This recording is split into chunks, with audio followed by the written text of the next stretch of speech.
Exodus chapter 1.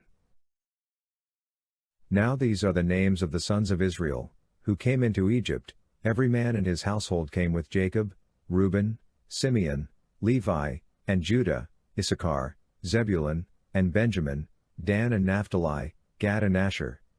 All the souls who came out of Jacob's body were 70 souls, and Joseph was in Egypt already.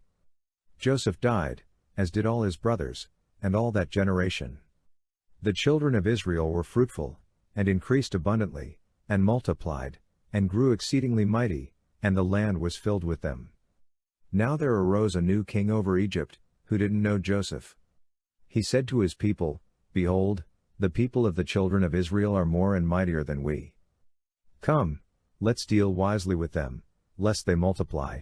And it happened that when any war breaks out, they also join themselves to our enemies and fight against us, and escape out of the land. Therefore they set taskmasters over them to afflict them with their burdens. They built storage cities for Pharaoh, Pitom and Ramses.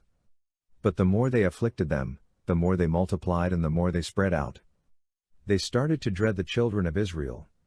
The Egyptians ruthlessly made the children of Israel serve, and they made their lives bitter with hard service in mortar and in brick, and in all kinds of service in the field, all their service, in which they ruthlessly made them serve.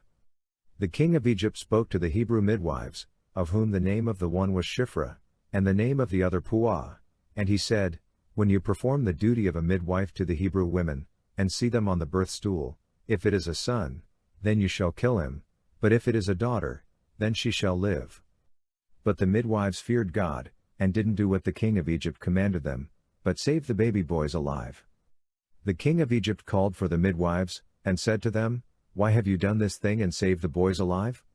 The midwives said to Pharaoh, "Because the Hebrew women aren't like the Egyptian women, for they are vigorous and give birth before the midwife comes to them." God dealt well with the midwives, and the people multiplied, and grew very mighty. Because the midwives feared God, he gave them families. Pharaoh commanded all his people, saying, "You shall cast every son who is born into the river, and every daughter you shall save alive."